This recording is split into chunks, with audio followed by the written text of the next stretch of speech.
Inside the Birds is back. What's going on, everybody? It's Geoff Mosher and Adam Caplan. I gotta say, Adam, it was a pretty bad week for the Eagles. Not just losing on Sunday, but a loss in Philly is like 10 losses. It's like Oh my God. It's like cat lives, right? I mean, even on Thursday, I'm listening to some sports radio, and they're still wondering if like Carson's ever going to be recovered again, and things like that. It was a bad week for them, but it was a good week for ITB. I mean, between our Sunday Inside the Birds pregame live show, which we both thought went off great and got a lot of great feedback on, and then our Monday night show at the Fanatic between 6 and 8 p.m., which we're going to be doing every week all year. That was a great debut, I thought. And then, as we continued our announcements, we welcomed Derek Gunn and Trey Thomas to the family with their Grill and the Bird show, which is on our YouTube channel. So I don't know if you had a chance to check it out yet. It was really cool. It's just they have great personalities, as you know, Adam. But Trey did a lot of really good breakdowns of using all 22, and then he actually whiteboards it up himself and really explains things. And he gave a good breakdown of not just like the offensive line, but also Jamon Brown, the new right guard for the Eagles, because he played against the Eagles last year when he was with the Falcons, and he actually had some really good snaps against Fletcher Cox that Trey found. And then, of course, Gunner gave us an excerpt from his gun-on-one interview with Lane Johnson.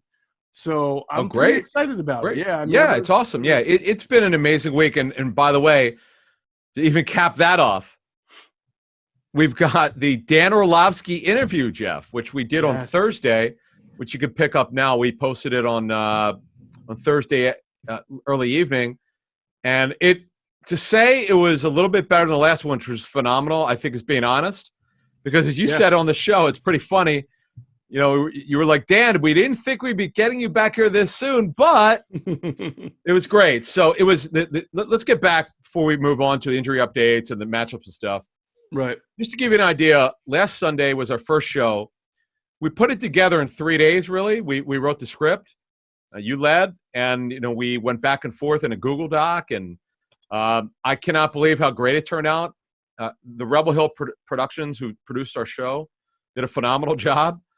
Kudos to those guys, and we're so happy to have them as a partner. But the big story was Trey and Greg Cosell. My God, can you imagine a better pairing? They were. I know they know each other a little bit. Greg said that, but they were so good going back and forth. They were. They really added a lot to the show. Yeah, it was phenomenal. I mean, I love these comments. I know people are being nice, and we love it. But some said it was the best Eagles pregame show they've ever seen. So we love it, and it's only the beginning, and we will have some more announcements. We got some cool things coming. And by the way, it's this Sunday, 10 a.m. to 12 p. If you live in the Philadelphia, New Jersey area, last week they didn't have it open for us for fans to watch. This week they will 9:30 a.m. And Geoff, I haven't decided yet, but I'm leaning toward actually watching the game there. I haven't decided yet, but the setup is so good, and I felt safe there. And it's hard for us to go to games now because they're very, very limited to how many people. Right. I may not wind up going, but anyway, I'm just blown away by what we got going on here. But we know the big reason why people listen is they want injury updates. We'll get to Miles Sanders, and I know you've been all over the Brandon Graham story. I got a little bit of an update on Hargrave, and we're going to get to the matchup. So it's going to be a good show. This is our first Friday show. As you listen to Friday morning, this is it. This is the first one. This is our first preview show. Welcome to Friday morning, and you're just over 48 hours after the game. And weather report here, it's going to be in the low 60s and sunny. Weather will not be a factor. Last week, Geoff, I'm telling you, it was a factor. The Eagles wore. Obviously, they had injuries, but it was low 80s and very, very warm. Mm-hmm. Yeah, no, that's good that the weather isn't going to be a factor, not only for the teams, but also for outside viewing, because I did want to mention that with our pregame show at Goose Island Brew House, they are premiering their new Fly PA IPA, and the first 50 people who make it to the show to see our show will get comped a free Fly PA IPA courtesy of Goose Island. All right, can I have one during the show? Is that legal? Am I allowed to drink on that? Oh, man, the internet, man. There's no rules on the internet. That's right. What am I talking about? We drank before. Yeah, do what you want. It'll be great. All right, I'm doing it. All right, done. Done. We will all. How about all of us shotgun one right before the start of the show? That'll make. Yeah, I don't know if Cosell's a drink. I don't know if Greg drinks. Well, we might have to make a milk and cookies guy at 9 p.m. to go to sleep. So I don't know. I love it, milk and cookies guy. I hope he on hears me, that. so it's just natural that I pick on him. Anyway. Awesome. Well, make sure you come see us at the Goose Island Brew House. I think it'll open at 9:30. Or give them a call to find out whether you have to make a reservation or not, because there will be limited seating. Yeah. So again, Goose Island Brew House in Fishtown. All right, let's get into let's bring out the scalpel and the forceps and start to dissect this baby. We have to start with injuries, as you mentioned. It seems like we're on track to see the debut of Miles Sanders, barring anything crazy happening at the last second, right? Yeah, he would have to have a setback. He's going to start. I mean, the issue is now with Sanders, how many snaps are you going to give him?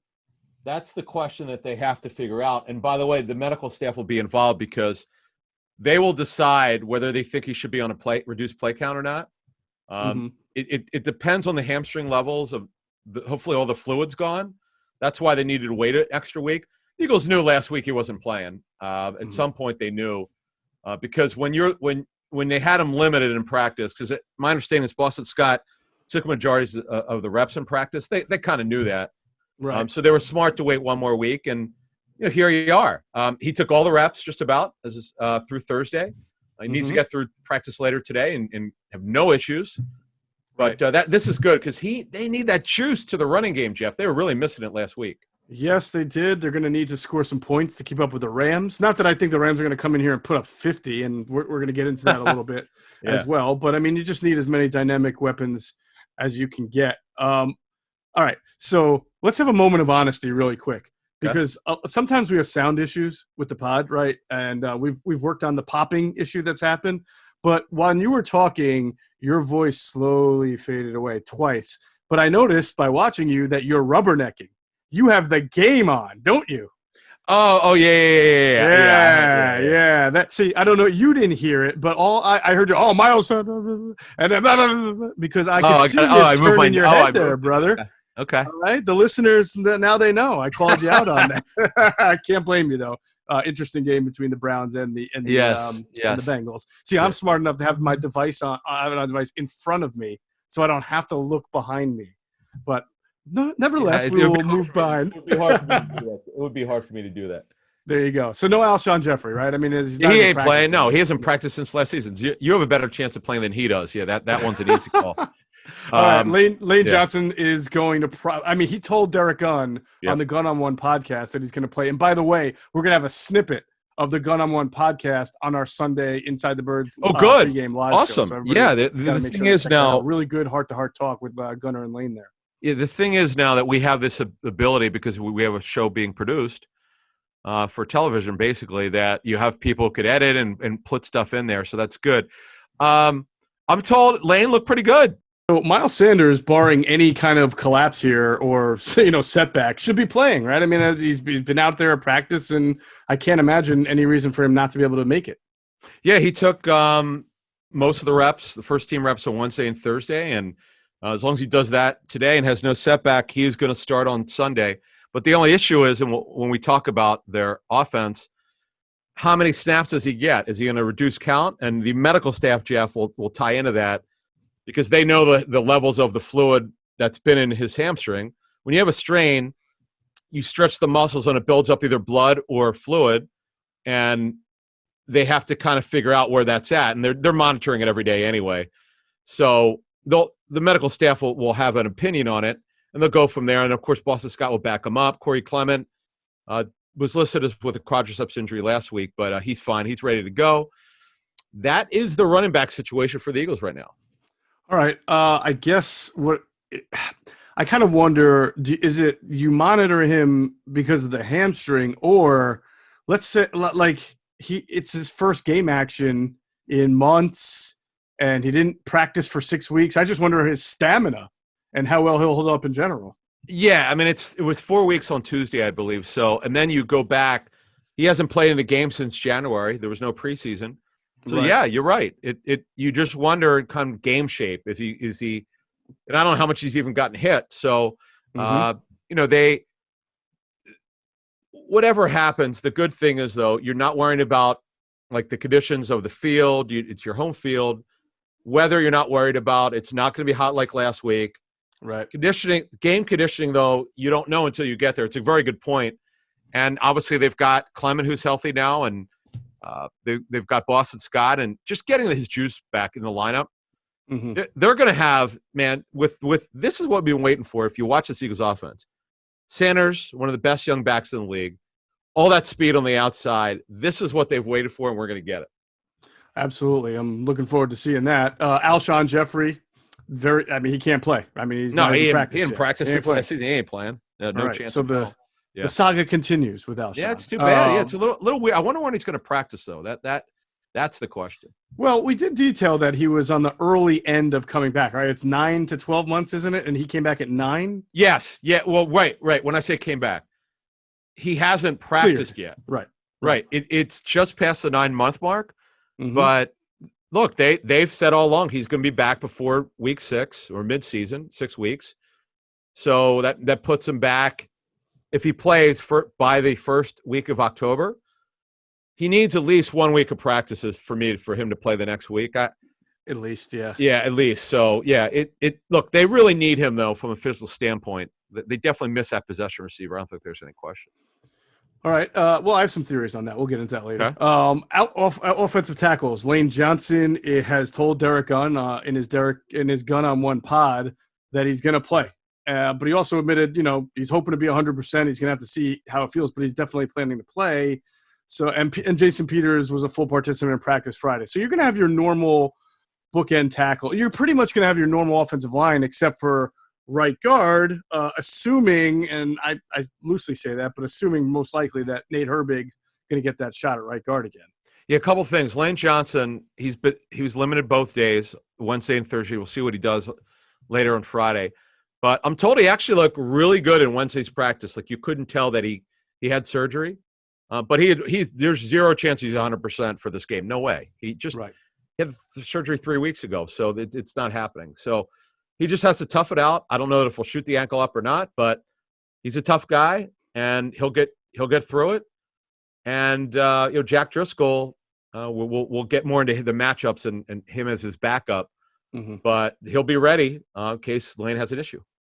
All right. Well, people will be able to find out more on how Lane Johnson injured it and when and what went into it if they watch our Inside the Birds pregame live show on Sunday, because we'll be running a segment of Gun on One on our show. So look forward to that, and kind of happy that Derek's going to be a part of the pregame show. Yep. Also, Javon Hargrave, who's like the mystery, hamstring after the pec strain. He was a full. Was it a full participant? No, he's been limited. No, there's a limited. No, he's been limited. No. Yeah, it doesn't seem good. I don't think he plays this week. I don't know for sure. Based on what I've heard, he's looked limited in practice. Mm-hmm. This hamstring injury, popped up within the last 10 days. I don't know anything about it. Like we had detail on Sanders' injury before anyone had any idea. But this one's been hard to find out. Right. It's too bad, man. It's just too bad because this D-line, whenever he gets healthy, is going to be nasty. Now, the only issue there is with the pectoral strain, how limited is he when he starts playing and practicing fully? What can he do? What he can't do? We just don't know.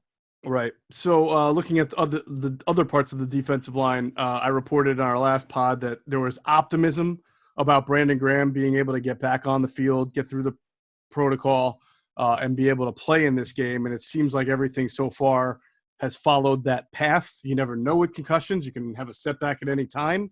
But he was a limited participant in practice, which I think is part of the protocol, though, right? Yep. You have to get out there and then see how you respond 24 hours later to that. Yeah, so that's actually huge that I didn't think he'd get on the field Thursday. Wow, that's really big. He is actually going through several steps of the protocol already because you cannot get cleared to practice. There's clearance of movement in the protocol, then there's clearance to have practice.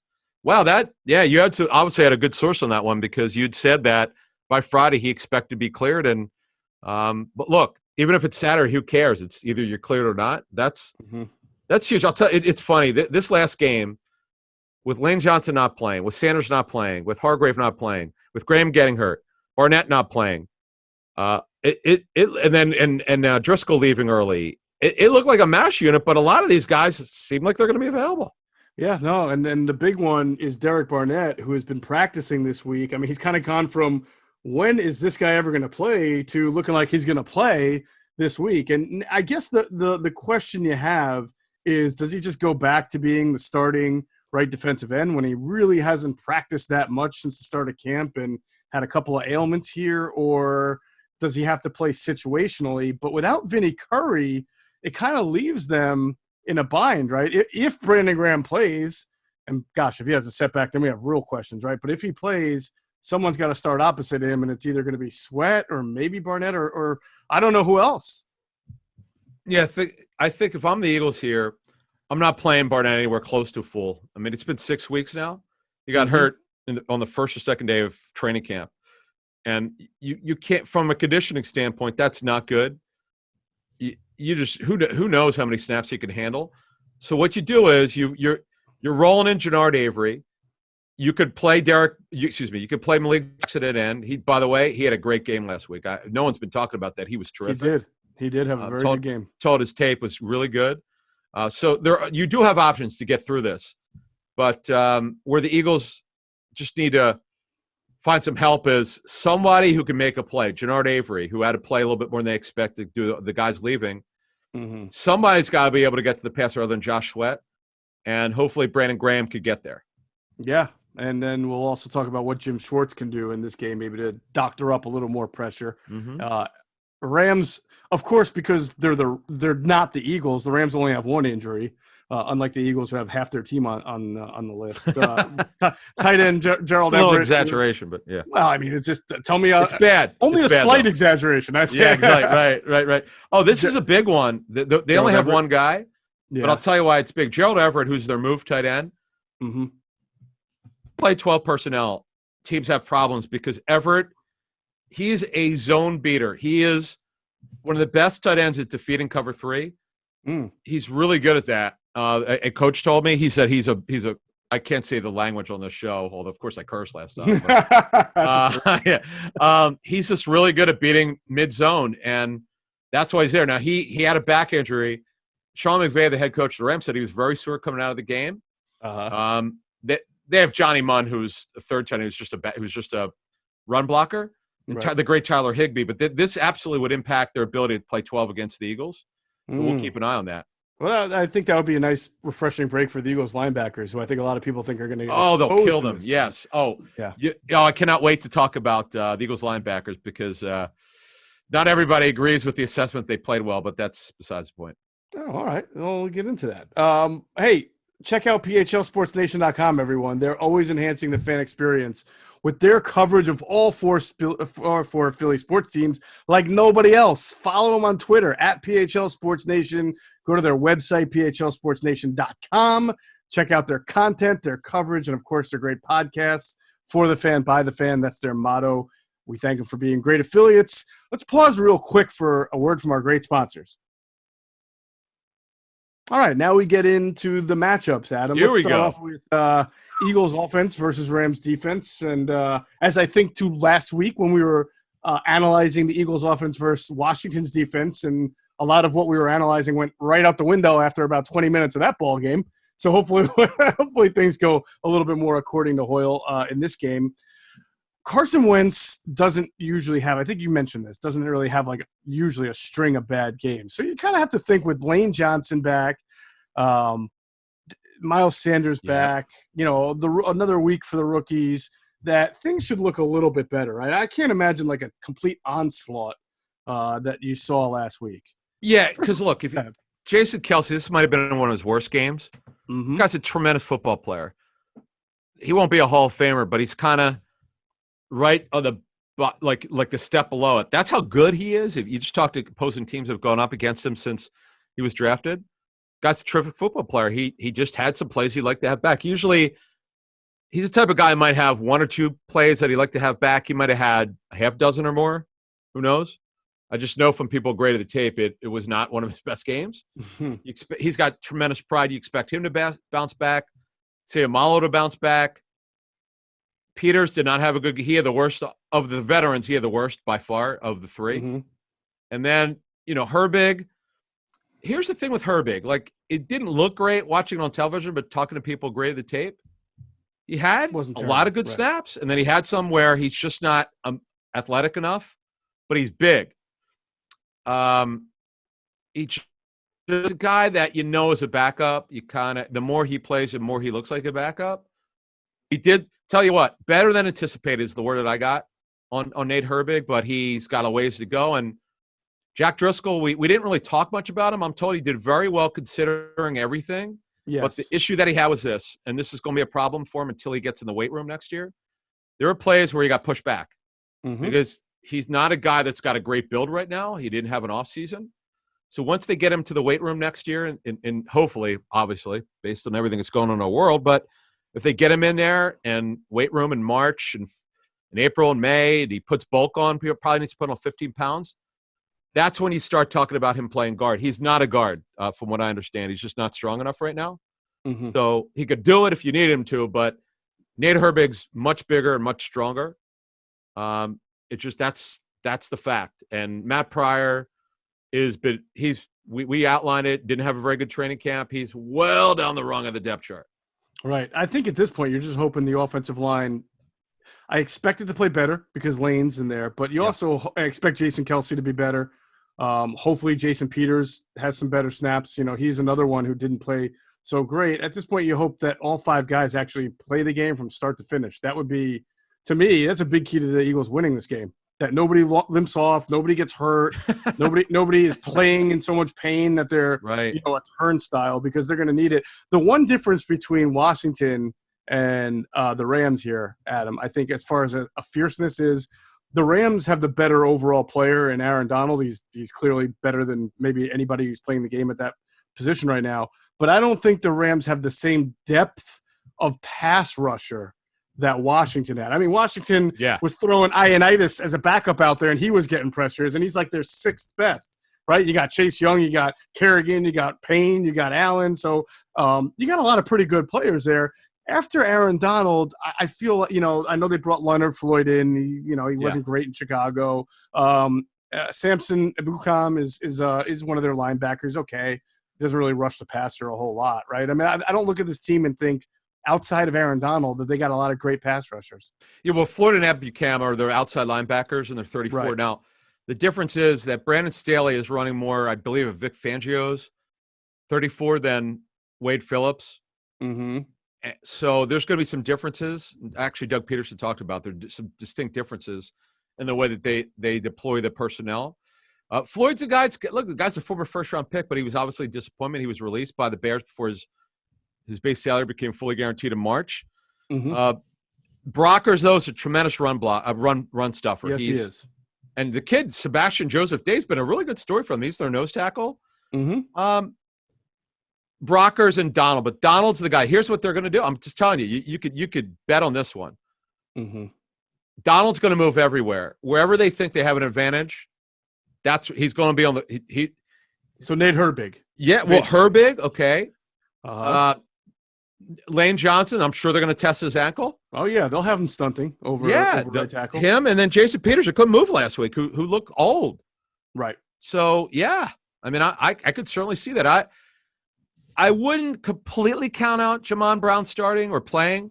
It's hard to imagine a scenario where he plays because he just got here. But I wouldn't, though. Right, no, but here's why I'm bringing it up. He has 3 days of practice. Today's the last practice for him. If he looks really good, because a player that they know, you know what? And he knows the Rams team. Obviously, he played with them. It's obviously been a while.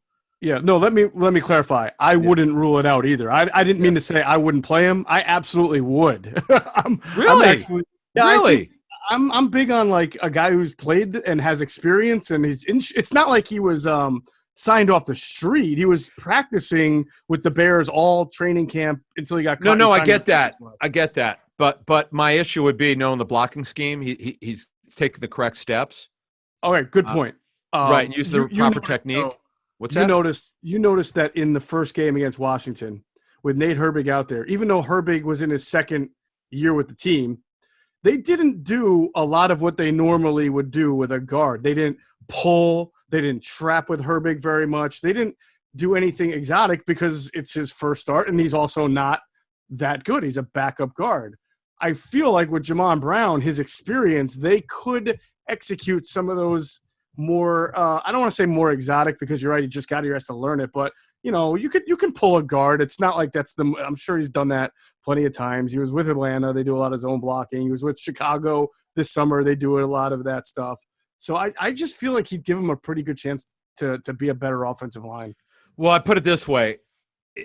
Once they think he's ready, I would start him. Now, again, it could be next week, whatever Jeff Stoutland thinks. And then one other thing is that Mailata continues to practice well, I'm told. So that's good. The hope here is, and I don't know why they wouldn't do it, but if Peters cannot finish the game, he has to come out. Look, Mailata played right tackle last week.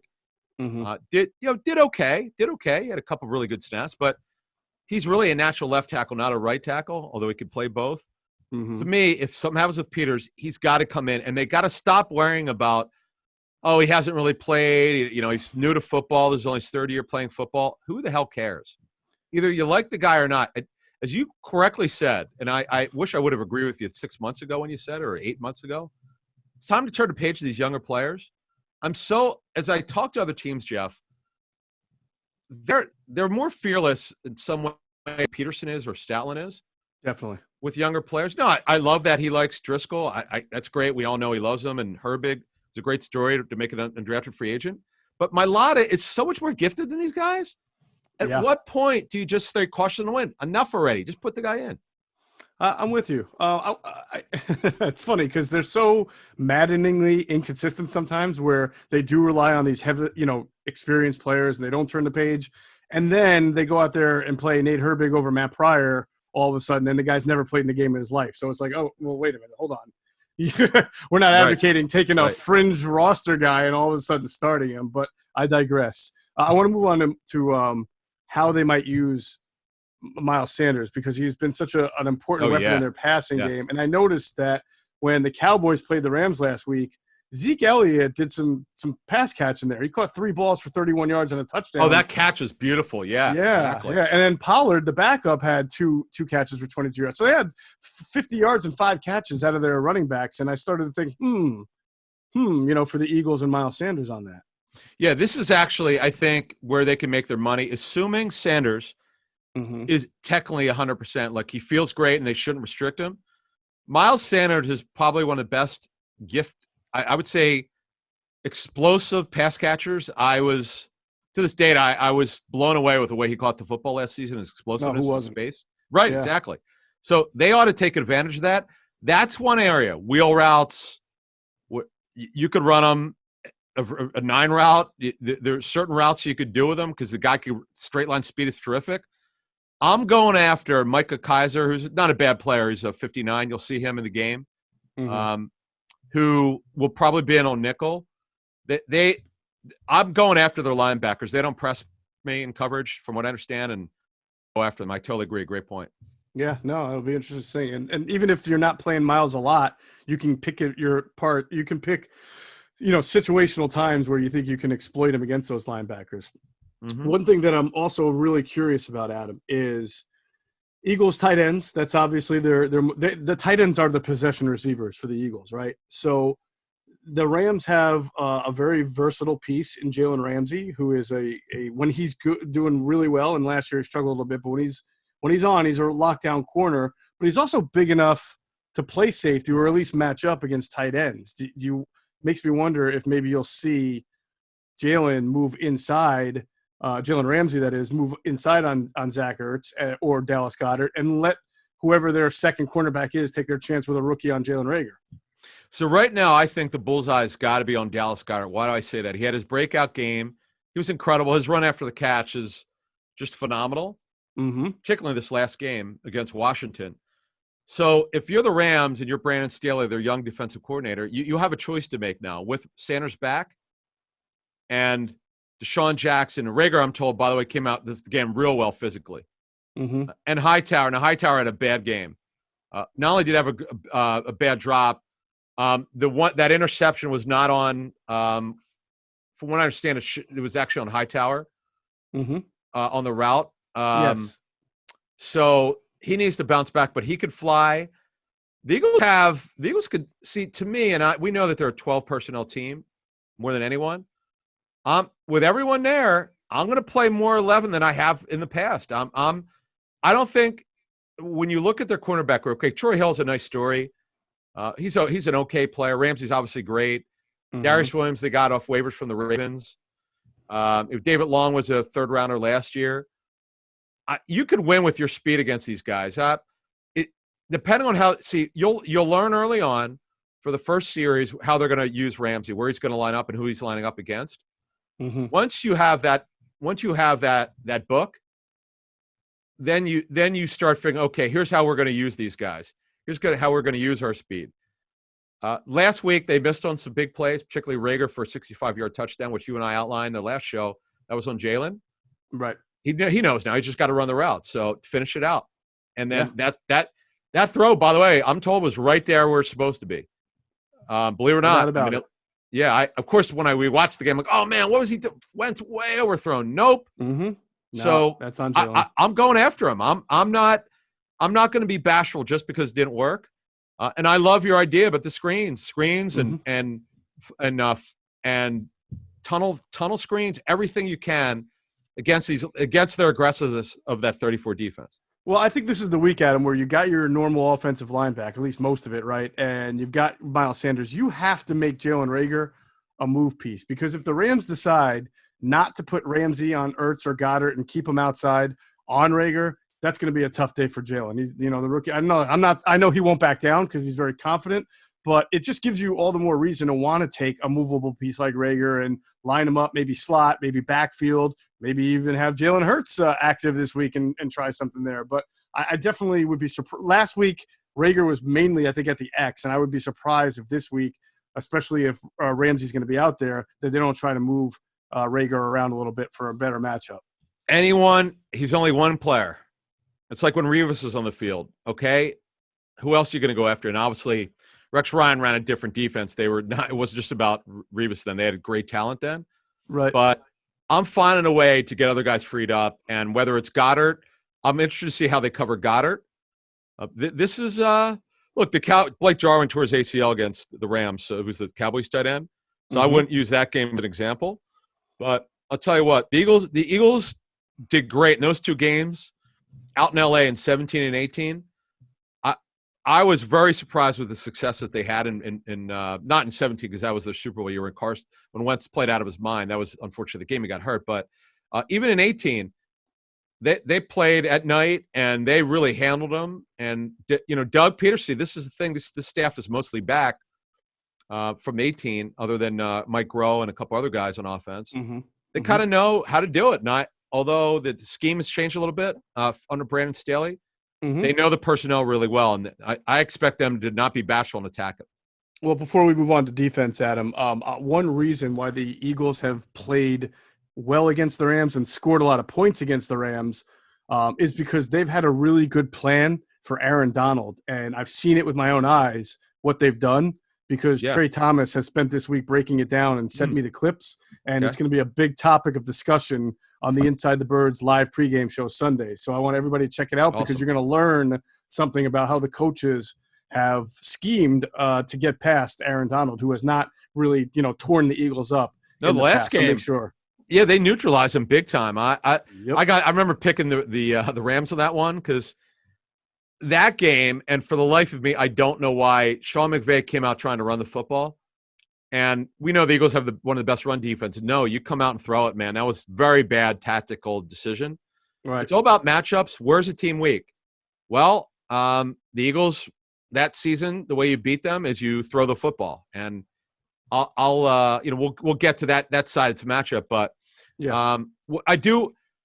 The one thing I would say here is that if they're going to double Goddard, I doubt they would, but they could because of what he just did last week.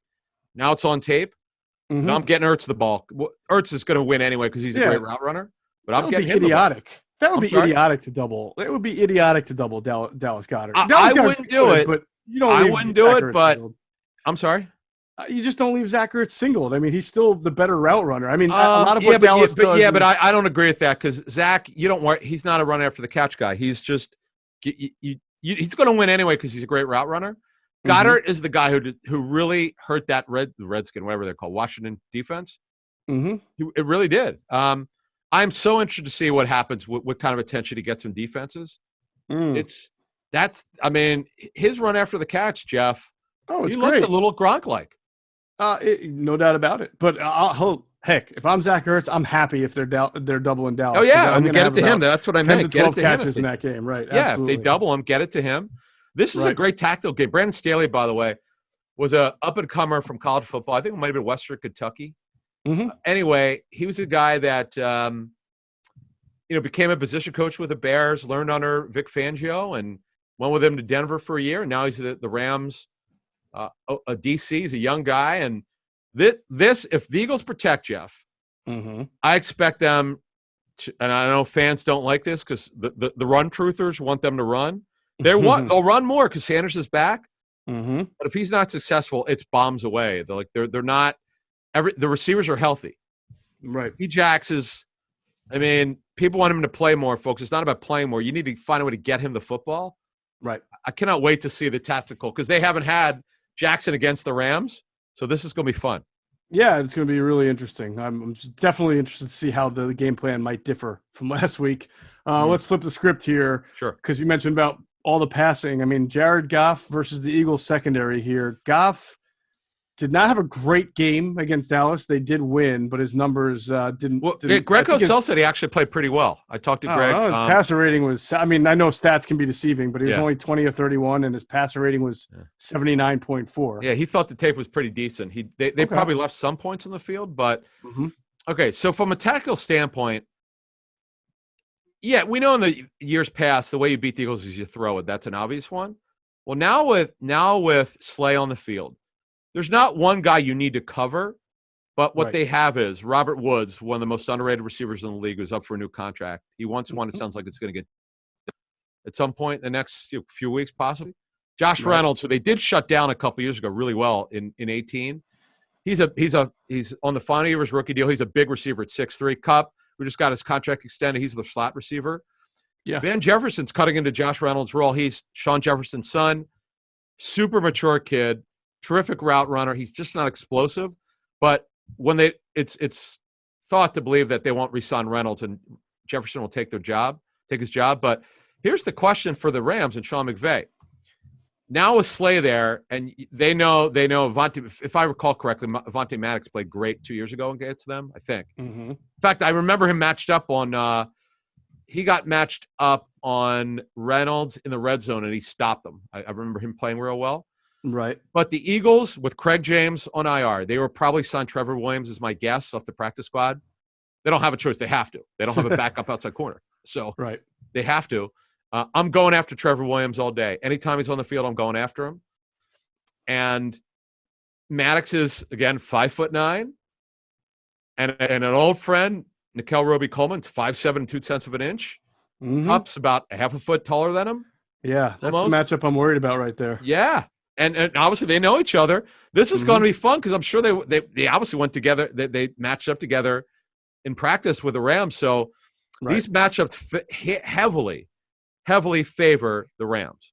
Yeah, you mentioned Van Jefferson. He had a 31-yard catch in the opener as a rookie. So I'm a little sneaky concerned about where they kind of put him in and who he might be matching up against, especially if he's kind of in a spread package matched up against like a Mills or a safety, someone who doesn't run as well, and he kind of takes advantage of that. So that'll be pretty interesting. I agree. I kind of like the weaponry versus the weaponry here. The Eagles are going to attack with their tight ends, probably try to spring one or two deep with Rager, whereas the Rams can be very methodical. You know, I don't know if I'm worried about any of these guys really beating them over the top, but they all know how to get open. They're all really good route runners between Kupp and Woods. And I remember Jefferson coming out of college, and I thought he was going to make it on a good team here. So I think it's just a different way to attack it. And plus, the Rams are going to run. I mean, Malcolm Brown had a really nice game against Scott. Nobody saw that coming. Wow. Who saw that coming? Cam Akers, their second-round pick, was not effective at all. He ran hard, but he was not effective. Right. Malcolm Brown's got a little bit of versatility. He's a bigger running back. The Eagles know him from his days. I think he was with Washington, if I'm not mistaken. the key here is that if you're the Eagles, Fletcher Cox did not. He just didn't have a great game last week. Correct. They have a distinct advantage. Their interior players versus Joe Noteboom, Blythe, and Corbett. Corbett might remember, who was former second-round pick who didn't make it with Cleveland. He's a guy that the two staffs didn't want with Cleveland, but you know what? The Rams, they like him enough. He's starting. Mm-hmm. I am fascinated to see if the Eagles could win here. To me, it's Noteboom, Blythe, and Corbett. You've got to win there in the interior. Adam, if they don't win on the inside, I think I start to get a little bit concerned about Fletcher Cox. He was coming off the surgery last year, didn't have his best year, still made the Pro Bowl. There were games where you're like, wow, that's Fletcher Cox. But there were also games last year where you're like, that's not Fletcher Cox. And that was a game last week where you just didn't see the explosion and the impact from hash mark to hash mark and in the backfield. He can still bull rush, a small set. You remember that guy in Seattle last year? They played in the playoffs and he lifted him up. I mean, he can still give you a great bull rush, but he's just not Joey Hunt. consistent. Joey Hunt. That's the one. That's the one. You got to see a big game. Really need a big game from Fletcher Cox this weekend. I agree. No doubt about it. I totally agree. Malik Jackson, just want to mention his get off. He's not the biggest guy in terms of weight, but he's long at 6'5" and long arms. Played really, really well. This is, obviously what the Eagles were missing last season from him. He'll start for Hargrave if Hargrave can't go. If he can't go, which seems likely, but we'll see what happens at Friday's practice. Ridgeway is the third. The Eagles got to make their money there, Geoff. I'm fascinated to see how Sean McVay and Kevin O'Connell, the OC, game plan here because they've got some advantages, I think, in the secondary here. You think? Yeah, I mean, they're obviously probably not going to look at last week's game and say, we can't run on this team, because Washington did not run well. The Rams run the ball well, and these linebackers are going to get tested more so than they were in week one. Yeah, they're very committed. By the way, everything is set up. So, yeah, they'll try. If you're the Eagles, you hope they really try a lot because their Eagles' run defense is good. And, the linebackers in the run game did well, but there were some plays in the game where you could see the lack of instinctiveness. You could see why these guys were either undrafted or sort of they're lower than average players. You saw some of that, I'm told, last week. But as far as assignments, they handled it well. But the offensive talent, if I'm Sean McVay and O'Connell, I'm attacking these linebackers. And by the way, we need to mention this because this is super important. I'm doing it with Tyler Higbee on those tunnel screens. Folks, if you've never seen the Rams, it's unbelievable what they did with Higbee last year, particularly the last 4 games when he set an NFL record with the most consecutive 100-yard games in a row for a tight end. That what he does is super cool. He bends, he lowers his helmet and gets low behind the offensive line, and he just accelerates upfield and never gets touched. And the Eagles linebackers are super small. Yeah. And I'm just telling you, it works. And then if Everett plays, he's his own beater. The Eagles play more man than they did last year. Right. So I'm telling you, Higbee, if this guy was a super duper catcher in college, for whatever reason, it took Sean McVay, Gerald Everett to get hurt for him to get Higbee the football like he did. So this is yet another advantage, I think, Geoff, that the Rams have here. Yeah, I'm really curious to see how these linebackers play against the run, against the tight ends. It'll be a real test compared to how it was last week, and then we'll get a kind of a better idea. It would just be so Eagles if they wound up scoring 30 points and the offense looked great again, but the defense had a total meltdown and couldn't stop anybody. I don't even want to. Oh, that game! Let me tell you something. That game in 2017 was one of the best regular season games I've ever been in. That was fantastic. Yeah, it was amazing. I'd never been to the Mausoleum, the Coliseum. I got to tell you, it was electric that day because everybody knew how good both teams were, particularly the Eagles. This is when they were in that incredible run, and once it was mine, it was the best quarterback play I've ever seen in this market. We'll see if he could bounce back, Geoff. I based on kind of what I know about his mindset, he knows he's just got to play somewhat within structure. You don't want to put handcuffs on him, but he's just got to line up to play the way it's supposed to be. And I know he was frustrated and they were frustrated, but this is a team they know, and I'll be interested to see how he plays. Definitely. So, Adam, it was sure nice seeing the teams back out on the gridiron over the weekend. And lucky for us, that was just week one. There is no better place to get in on all the action than with DraftKings Sportsbook, America's top-rated sportsbook app. To add to the excitement of week two, DraftKings Sportsbook is bringing back their can't-miss offer. If you haven't tried DraftKings Sportsbook yet, head to the App Store now because you don't want to miss this.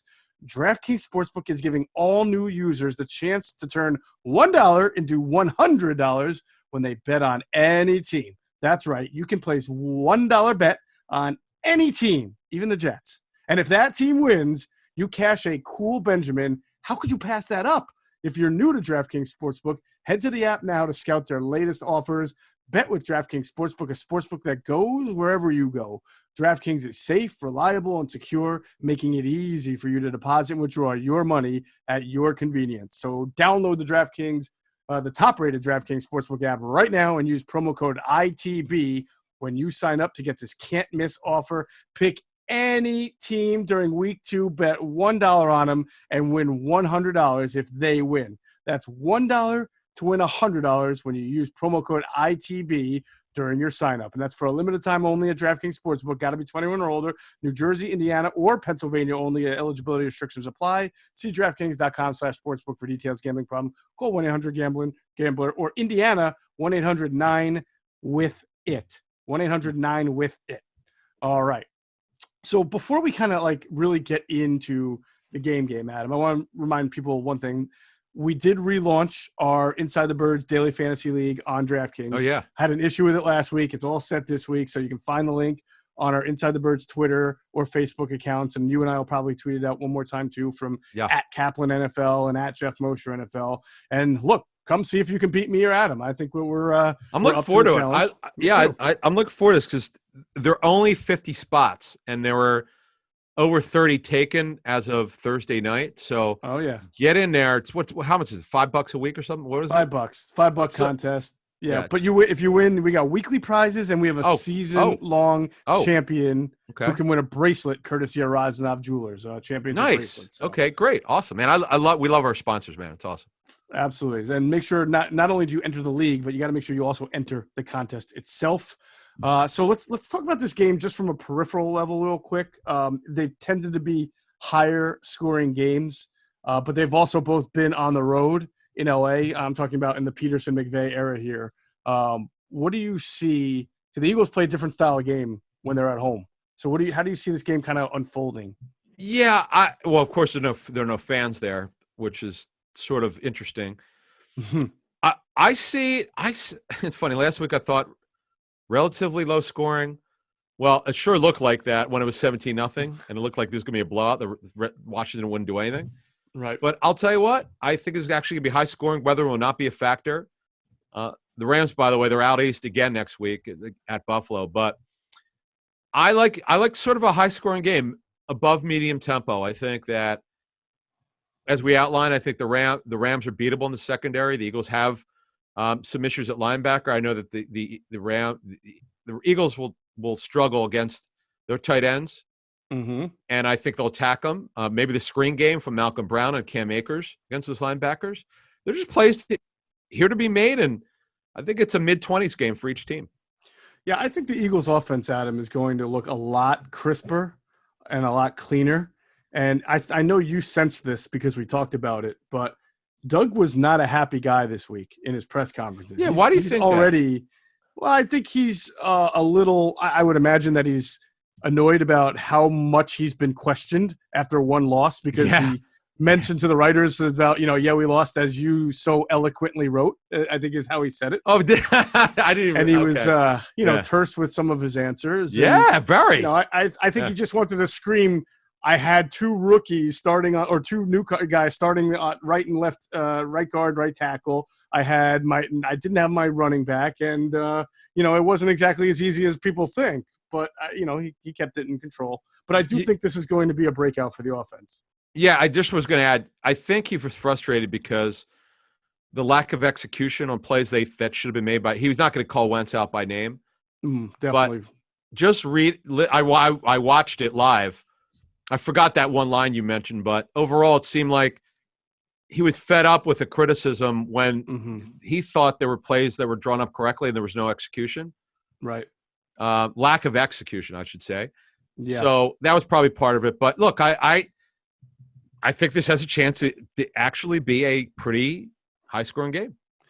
Yeah, I wouldn't be surprised. I do think the Eagles' defense, though, especially the D-line, really is probably going to assert itself a little bit better. And that's because, the pressure is on them, guys like Cox and then the defensive ends. But if I remember correctly, the Ram offensive line, and you mentioned it a little bit with Noteboom and Blythe, right? And Whitworth's, what, now 38, 37? Yeah. I mean, yeah. They weren't great last year. And I know they beat the Cowboys, but they really did it by running the ball really effectively. I don't know that they're going to be able to run the ball that effectively on the Eagles, who tend to have a very good run defense. Yeah, Havenstein was hurt last season. Yeah, he's a guy that they can beat.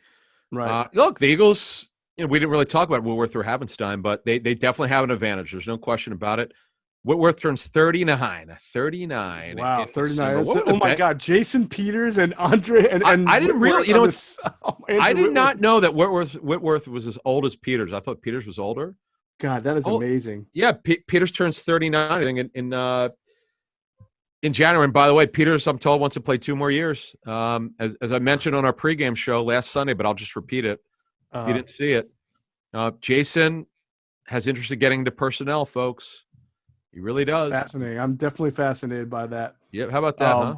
I am also fascinated, and I think some stat company should look up the last time 2 teams played each other with 39-year-old starting left tackles. This may be the first. It's like quarterback. It's like Breeze versus Brady, the plus 40 quarterbacks, which I don't know how many times that's happened. That's kind of funny, man. That is a very interesting note. Well, we can also find other stats and trends with our friends from BetQL. They always can help you make the decision when you're ready to bet on DraftKings. And BetQL helps us by giving us their simulations, their trends, and all that kind of valuable information that we tend to use when you go to your sports books like DraftKings and put your money down.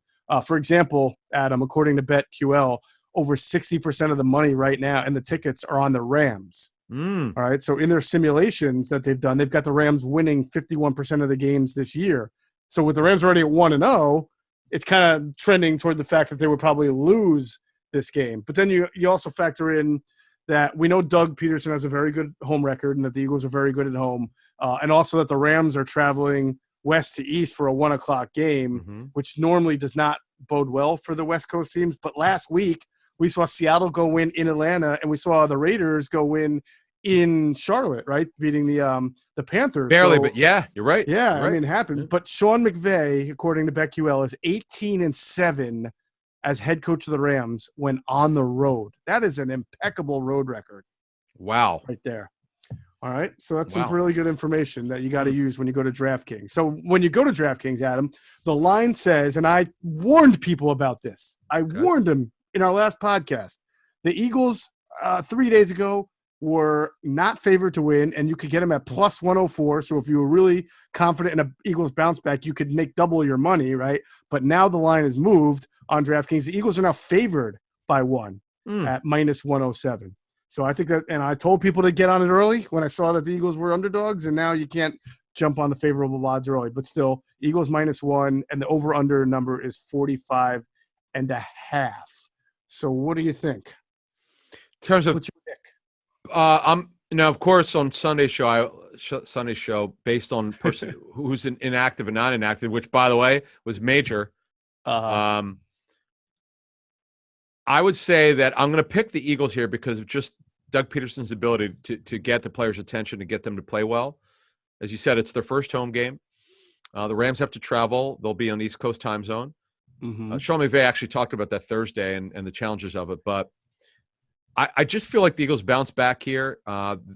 This is a big-time pride game for them.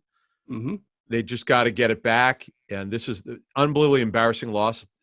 Almost as bad as that Ram game, that Dolphin game last year where they blew it in the heat, where they clearly melted down in that game. Oh my God. Man. It was one of the worst losses in Peterson's history. But I'm going to say I'm going to pick the Eagles to win here outright. But it's going to be tight. You got a score for me just so I can. Right now, I'm going to go Eagles 27. Okay. Rams 24. My quick math tells me that you're saying 51 points. So, right, that would be over. So you would take the Eagles and the over in that situation. And so would I. I'm not a very gambler, but to you. that's the way I see the score. Correct. I dabble, and so I picked the Eagles to win this game 31-21. I agree with you. I think you're always high. You always go high. I am. Even for a home game, this is a little crazy. But because of no fans, I think the rules changed a little bit. Mm-hmm. And I learned this from Joe Paterno when I was at Penn State. This was one of his favorite sayings, and it always held to be true, usually I should say, is that you're never as good as you think you are when you're winning, and you're never as bad as you think you are when you're losing. People have reacted to the Eagles this week as if they have on a 7-game losing streak and that everything needs to get blown up. And look, 8 weeks from now, maybe everybody was right. We got to see. But I don't feel like this team is that bad. And I know they're playing a better team, but I think this offense is going to get a little spark with Lane and Miles coming back. And I think this Rams offense, it doesn't remind me of what it was 2 years ago with Gurley and Robert Woods. I know they still have Woods, but then they had it was Woods Cup, and they had a third receiver. Oh, Brandon Cooks, right? Yep.